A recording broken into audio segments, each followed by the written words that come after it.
Dobrý den, vítám vás u dalšího volně navazujícího videa, jak jsem minule slibovala. Původně jsem měla v plánu, že vám povyprávím, jak mi kameny přišly do života. Měla jsem v plánu, že vám ukážu karty, které souvisely s prvními kameny, ale vesmír tomu chce jinak a v noci a k ránu mi přišlo přímo vlastně do pera takový vhled, moje vyšší já, nebo tak něco mi nadiktovalo přesnou verzi toho, co vám mám sdělit. Jak to probíhalo u mě, takové ohlédnutí za cestou, za stezkou. Takže já vám to teď přečtu. Věřím, že jelikož je to hodně dlouhé, že se video nevypne. Pokud by se tak stalo, tak bude zase dvoudílné. Děkuji vám za pochopení. A jak to tedy u mě probíhalo? Moje ohlédnutí za cestou, za stezkou. Postupovala jsem po jednotlivých schodech. Postupovala jsem v cyklech až do doby, než to oběhlo plný kruh. Nacházela jsem soulad s přírodou, s měsíčními cykly, úplňkem a novoluním, s ročními obdobími, silnými daty, ale i s křesťanskými svátky, jako jsou například Vánoce, Velikonoce, ačkoliv nechodím do kostela a mnohdy jsem si souvislosti musela dohledávat. Všechno to hrálo důležitou roli a mělo to i svůj speciální význam. Ukazoval se mi význam kamenů, potvrzoval se mi s tím i význam intuitivně přijatých informací skrze zvířata, rostliny, slova lidí a tak dále. Vše do sebe zapadalo, i to, že jsem se budila v určitou dobu a přijímala a zapisovala vzkazy. Teď můžu překročit hranici, postoupit dál, otevřít se novému cyklu, který je tu pro mě nachystaný. Teď už ve spolupráci s Bohem. Už před časem v zimě mi šlo, že kdo se dostane až sem, na tuto úroveň, tak buď pokračuje dál, nebo se vrací zpátky. Já evidentně pokračuju dál. Díky Bohu. Napříč časem i prostorem jsem se spojovala se svými předky. Například jsem si četla vzkaz od mých předků Boha se drž, dítě. A to bylo prostřednictvím korespondence, kterou psal můj pradědeček mojí babičce, která byla v Čechách, protože když byl protektorát Čechy a Morava, tak moje babička přišla ze Slovenska s rodinou českého důstojníka a sloužila u nich. A když jde o ten protektorát, tak spousta informací mi přicházelo i v autě z rádia. Poslouchala jsem rádio, protože jinde ho neposlouchám, jenom v autě. A potom jsem si informace, které jsem cítila, které se mnou rezonovaly, zapisovala, protože jsem věděla, že je budu později potřebovat. A tak se mi stalo auto takovým přenosovým vozem. Rádio mi dávalo znamení a auto taky. Auto zase skrze technický stav vozidla. Vlastně to byl takový můj stroj času, takové to na cestování časem i prostorem, jak to známe z filmů. I poruchy auta přesně zapadaly do jednotlivých cyklů a jednotlivých etap, tak jak jsem postupovala. A bylo to i v souladu s tím, jak jsem se cítila. A to všechno mělo svůj speciální význam. A dnes to dává dohromady jasný obraz. A mně se teď zdá, že některé filmy, které se zdály být sci-fi, vůbec nebyly sci-fi a že byly natočeny na základě těchto vědění, kterými člověk projde při osobní transformaci a při probuzení. Vše dává smysl a vše do sebe zapadá. Přicházela potvrzení toho, že znamení a vedení, která jsem přijímala, jsou správné a že jsem na stále měnící se cestě, na správné cestě, ale vždycky o pořádný kus dál. A tady mi jde písnička z pohádky Největší dar, Nebreč od Davida Stypky. Víš, jak se pozná správná cesta? Je to ta, na které nemůžeš přestat. Chvíli jdeš, ale pak zas běžíš a každý krok je jen jedním ze 100. Myslím, že tahle písnička je hodně výstižná. Potvrzení přicházela v podobě různých houkání, vlaků, sirén i v určitý čas nebo v určité podobě či formě. Dokonce jsem vždycky třeba ve chvíli, kdy jsem pochybovala nebo si kladla otázku, zaslechla někoho kýchnout na znamení, že je to pravda. Tohle všechno se dá vypozorovat, jak se vám to děje, protože každý to má jinak. Čím výš jsem byla, tím jasnější a dokonalejší komunikace s vesmírem, s Bohem, s anděli a mým vyšším já byla.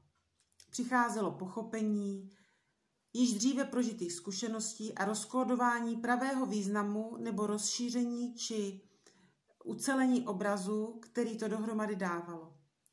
Tak jsem postupně zjišťovala, že možné je úplně všechno, že naše mysl je to, co nás limituje a zbytečně nás drží při zemi. Přitom stačí jen připustit, že všechno je možné a už jen sledovat, co se kolem mě děje a za jakých okolností.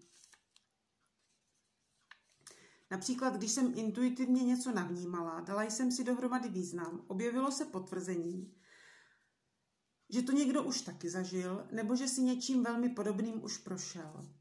Nebo mě to vedlo na místo, kde bylo potvrzení například zakomponované ve výzdobě, časy a události, vše se spojovalo napříč časem i prostorem.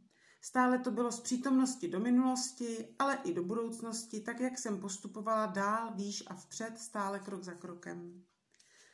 Kameny mi to ukazovaly, rostliny mě podporovaly svojí energií a zvířata mě někdy například navigovaly, a to hlavně ptáci, ale ty nebyli jediní. Byly to i srnky, labutě, vlci, ještěrky, bažanti. A to, když se například objevily z ničeho nic, u mě na zahradě, nebo v přírodě, když přišli přímo ke mně. Vlka jsem už od dětství měla ve svých snech, to jsem tomu ovšem nerozuměla a byla to spíš moje noční můra. A dnes mi příchod vlka do oblasti, kde žiju, připomněl, že se přiblížil čas mého znovuzrození. I mrtvá ještěrka mi dávala znamení. Jistou úlohu v mém příběhu hrály i šachy, které samozřejmě neumím, ale vše do sebe zapadá a zapadalo. Informace jsem si dohledala, spojovala jsem se s mými předky, rodiči, sourozenci, s mým rodem, rodovou linií a vždycky to ještě souviselo s někým dalším, komu to dalo znamení a ovlivnilo to zase jeho osobní vývoj, jeho cestu tak, jak jsem potkávala lidi, respektive jak mi je Bůh posílal do cesty, a to velmi přesně. Vždycky jsem byla ve správný čas na správném místě a když jsem se třeba měla vrátit, otočit, změnit směr, a to doslova, třeba někde venku na procházce, abych třeba někoho potkala a neminula ho, postavil mi vesmír Bůh do cesty například nudistu, s kterým jsem se nechtěla přímo potkat. A je vidět, že Bůh mě velmi dobře zná a věděl, že okolo něho nebudu chtět projít. Byla jsem nucená tedy se vrátit. Kdyby tam nebyl, tak bych pokračovala v cestě a nepotkala bych určité lidi na určitých místech v určitou dobu a nepředali bychom si určitou důležitou informaci, která dává velký význam tomu všemu předtím i teď, když se ohlédnu zpět. Myslím, že vesmír mě trochu zkoušel, poněvadž nahé muže mi stavěl do cesty několikrát. I když jsem měla někoho potkat, tak jsem například zapomněla odbočit a okolnosti v danou chvíli mě dovedly k lidem, kteří mi pomohli na mé cestě a zase to dalo vzniknout novým situacím, novým skutečnostem a okolnostem, kterým jsem později musela čelit v rámci svého uzdravování, čištění a odpouštění. Teď zpětně to krásně vidím, co mělo a jaký to mělo význam a smysl pro můj růst, pro moje uzdravení, léčení. I když jsem se třeba v daný okamžik hroutila, ve výsledku vím, že mi to posloužilo k mému nejvyššímu dobru, k mému uzdravení, k tomu, abych vše bolestivé pocity jako zloba, stud, vina, strach, obavy, smutek, křivda, zrada a tak dále ze sebe vyjmula, vyzvedla na povrch, na světlo Boží a jednou provždy to odevzdala nebesům.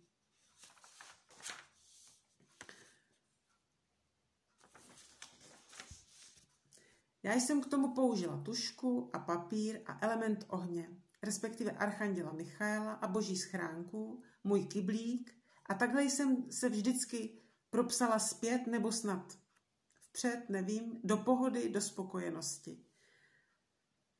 A dnes jsem vyslechla názor, že vypisování se je velmi osvobozující záležitost, například i když člověk trpí třeba ztrátou blízkého člověka, tak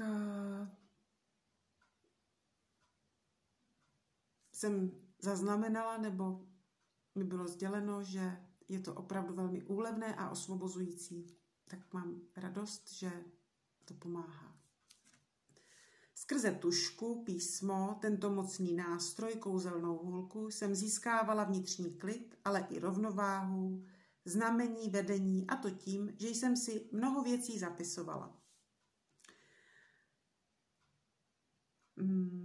Tím, že jsem si spoustu věcí zapisovala, jsem byla nucená sformulovat větu, to znamená pojmenovat a popsat například sled událostí, a tak se mi tužka a papír, písmo, staly postupně jakýmsi komunikačním kanálem s Bohem, vyšší silou a s mým vyšším já. Dokonce mi jednou šlo, že co je psáno, to je dáno.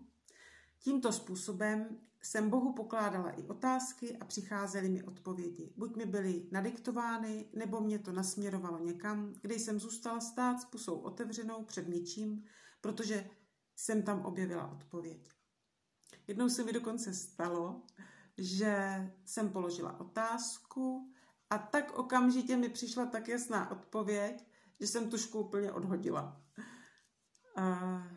Ale to bylo úplně ze začátku, kdy jsem na to ještě nebyla tak zvyklá. No a takhle probíhala moje komunikace s Bohem, vyšší silou, s vesmírem a cestování časem i prostorem.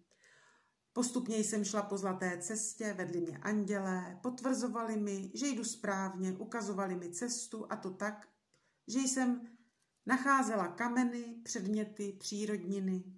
Do toho všeho mi zapadaly občasné výklady na internetu, které se náhodně objevovaly a dávaly význam i několikrát po sobě, i s odstupem času, a jejich význam se zvětšoval, případně jsem tam slyšela zase něco nového.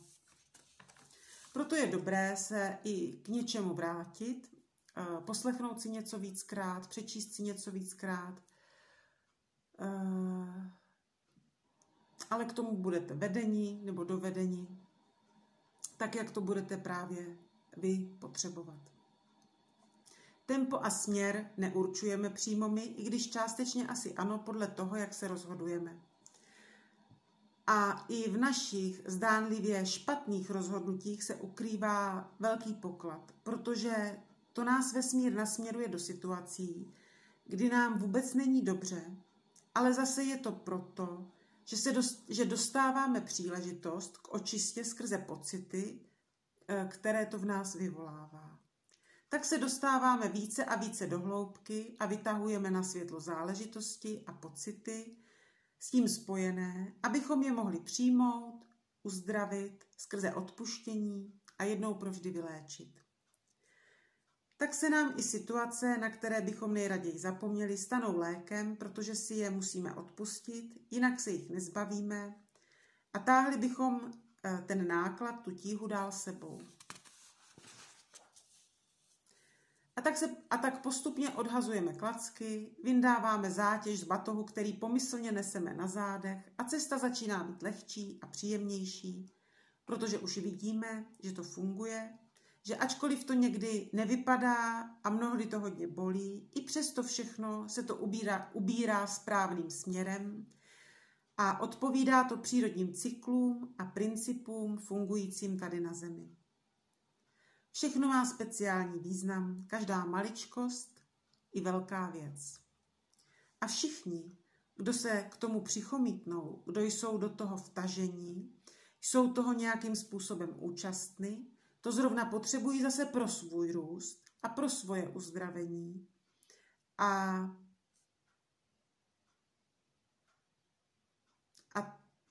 tak už je to z pohledu vyššího, z nadhledu, kdy my sami nemůžeme spatřit celý obraz. Všichni, koho potkáme, nebo jsou nějakým způsobem zainteresováni v našem příběhu, tam mají být. Protože to bylo dávno, krok za krokem naplánováno a nejde se tomu vyhnout. Na nás je, abychom tento běh věcí přijali, přestali bojovat, sladili se s ním, s vesmírem, s Bohem, šli bok po boku životem a vše, co se nám děje, využili ve svůj prospěch, otočili to a na základě toho odpouštěli všechno a všem a hlavně sobě. A tak se uzdravili. A skrze tužku a papír, abychom se propsali do pohody a do spokojenosti, do vnitřního klidu, stavu rovnováhy a harmonie, i když okolo nás bude zuřit bouře a energie různého druhu na nás budou útočit. A tady připomenu Lavinové poselství, jeho skoro závěr, že někdy slova nemusí znamenat to, co slyšíme. Až teprve, když dojdeme uzdravení a pochopení dané situace, tak naše srdce rozkóduje pravý význam těch daných slov. A to je ta hluboká pravda, která je nám skryta a postupným léčením a uzdravováním sebe je nám postupně odhalována, pěkně krok za krokem. To znamená, že my, když jsme v nějaké situaci, jde nám nějaké vedení, tak my si na to uděláme určitý názor a podle toho postupujeme. Ale s tím, jak se nám zvyšuje úroveň vědomí, jak postupujeme schůdek po schůdku výš a výš, dál a vpřed na naší cestě, jak si zvyšujeme vibrace, tak když se zpětně ohlédneme, tak vlastně vidíme tu podstatu trošku někde jinde. Už to chápeme třeba z jiného úhlu pohledu a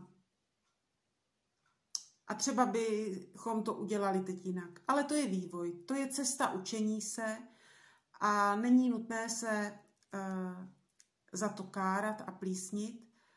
Je třeba to přijmout, protože žádný učený z nebe nespadl a i naše cesta má určitý vývoj. A úplně nakonec, když vlastně se naučíme odpouštět, vypisovat se, skrze tužku přijímat vedení, znamení, komunikujeme s Bohem, vlastně se už sladíme s tím písmem natolik, že se to stane naším komunikačním kanálem s Bohem, tak nějak, tak úplně nakonec tužku použijeme k tomu, že si napíšeme scénář svého vlastního a nového života a to, co si pro sebe z hloubi duše přejeme, silou myšlenky vytvoříme. Protože naše úroveň vědomí a naše vnitřní stabilita je tak velká a silná, že si vlastně už dokážeme tvořit, manifestovat novou realitu, nový svět silou myšlenky, protože už si vědomně volíme myšlenky a víme, že myšlenka, následně slovo je mocná tvořivá energie. Už s tím umíme zacházet a začínáme to využívat k tomu, abychom si vytvořili novou realitu a nový svět, kde už víme, že ten svět, který si stvoříme, je tím zářivým místem. Všecko záleží na našem úhlu pohledu. A když to takhle uděláme všichni, tak se svět takovým místem stane a v tom tkví princip a kouzlo transformace, která proběhne naprosto přirozeným způsobem tak, jak budeme zvyšovat svoji úroveň vědomí. V tom tkví princip a kouzlo smrti a znovuzrození, kdy doslova vstaneme z popela, protože popel skutečně vznikl vždy, když jsme pálili svoje na povrch vynesené bolesti, zrady, křivdy, vztek, stud, vinu, strach, obavy, popřípadě jiné. Tímto způsobem se osvobodíme a už nepodléháme nikomu a ničemu a jsme v souladu se vším, co je, a tak to je a bude už navždy. Protože určitě se nebudeme chtět vracet někam, kde nám nebylo dobře, kde nám bylo mizerně. A tady mi jde písnička od Lucie Oheň. Už se nechcem nikdy vracet tam, kde nám bylo mizerně. Dokonce i ten oheň je tam zmíněný, takže si říkám, jak jsou ty písničky nadčasové, nebo jestli ten, kdo je skládal, měl pojem o tom, co píše, ale zřejmě jeho slova, myšlenky i text vedl Bůh. A proto v tom dnes vidím to, co v tom vidím a slyším v tom to, co v tom slyším. Už budeme vědět, že pro sebe chceme jen to nejlepší a že si to zasloužíme. Už jsme celiství a naše tělo je taková opravená boží nádoba, už víme, že mu musíme věnovat péči, protože nám umožňuje tento život žít a skrze pocity prožívat vše, co život přináší. A tak to tady na světě funguje z mého úhlu pohledu, z mých dosavadních zkušeností tady a teď. Naše vnímání se mění, mění se náš pohled na svět a vše, co je kolem nás. Můj profil na Instagramu, na Facebooku, vlastně víceméně na Instagramu, tam je to úplně od začátku, je takový časozběrný materiál, jak jsem já procházela celým tímto uzdravujícím procesem, jak jsem to vnímala, co mi to přinášelo. Je zde vidět, jak jsem si zvyšovala laťku, tak, jak jsem k tomu byla vedená. Všechno je správně načasované a když se zbavíme potřeby vše kontrolovat a držet pevně v rukách, pustíme se kontroly a necháme se vést, tak dojdeme na místo, kde uzříme nádheru, překrásnou nebeskou.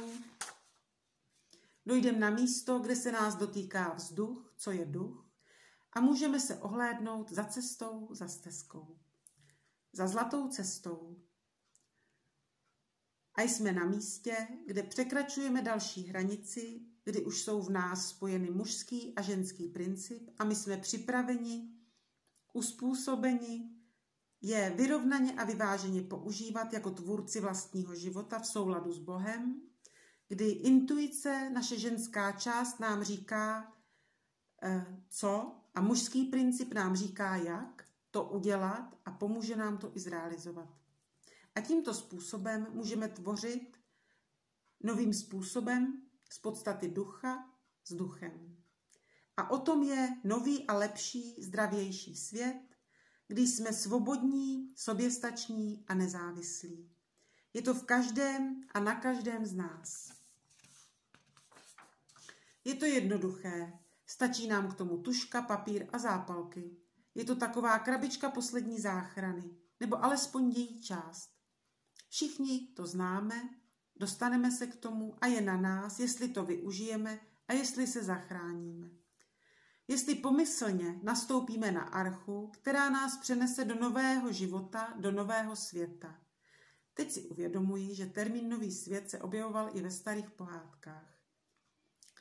Přeju každému to poznání a uvědomění si toho, že naše kroky, slova i činy vede Bůh, protože pro mě to bylo ohromující a svým způsobem osvobozující zjištění, protože mi to současně dalo zprávu o tom, že všechno je tak, jak má být, ve správný čas, na správném místě a nelze se tomu vyhnout. Jen to přijmout a splynout s tím a projít skrze to do něčeho lepšího, do toho, co si pro sebe z hloubi duše přejeme, protože duše ví, kam nás vede. Duše ví, má to v sobě zakódované. A když jsem to psala, tak se mi rozsvítila lampička a mě napadlo, budiš světlo. Jsme vedeni k tomu, tak tomu věřme, důvěřujme a odevzdejme se tomuto procesu. Buďme trpěliví, mějme se sebou soucit, mějme soucit a trpělivost i s ostatními, protože všichni jsme na jedné lodi a určitě nikdo nechce, aby se potopila. Berme všechno, co se nám děje jako dar od Boha a využijme to na to, abychom se osvobodili. Všechno to, co jsem tady dnes přečetla, bude s největší pravděpodobností v nějaké formě v mojí knize. Vše mi to přišlo přímo do tužky, bylo mi to nadiktováno vyšší silou nebo mým vyšším já. A jedna rada nebo tip na závěr. Zbavujte se strachu a obav pomocí vypisování. Pomůže vám to překonat počáteční odpor a strach. A nejen počáteční, ale vždycky, když se budete potýkat se strachem a obavami, když vám okolí bude říkat, že to nejde, nefunguje, není to tak a že jdete špatně, tak vždycky použijte tužku a papír a vypisováním to ze sebe dostaňte. Funguje to úplně stejně, jako když odpouštíme. Poslouchejte sami sebe, vložte do toho veškerou důvěru, víru v sebe sama a víru a důvěru v proces a víru v to, že jsme opravdu vedeni vyšší silou, že to probíhá jinak, než to hodnotí náš rozum. Jsme vedeni neviditelným světem a tak tomu je. Když jsem dneska jela na kole cestou polem, tak mi šlo, Pán Bůh požehnej. Byly tam klasy, mě to evokovalo úrodu a k tomu mi jde, nechme se vyživit. Každý jeden den, celý den a navždy. Nechme se obejmout vesmírem a přijměme hojnost, kterou nám nabízí vesmír skrze příležitosti. Otevřme se kouzlu toho všeho, jak to tady na zemi funguje a jen to zatím nevidíme. Tak to mi bylo dnes nad ránem nadiktováno, abych to sdílela. Pravděpodobně to bude nějaká část v knize. Věřím, že vám to k něčemu bude, že je to takové ohlédnutí, taková zkušenost a třeba až se budete potýkat s nějakou situací, tak si na to vzpomenete a třeba vám to pomůže při rozhodování nebo k upevnění vaší víry, že jsme opravdu vedeni a že není nutné proti tomu bojovat, naopak se s tím jen sladit a nechat se vést. Tak to je asi pro dnešek vše.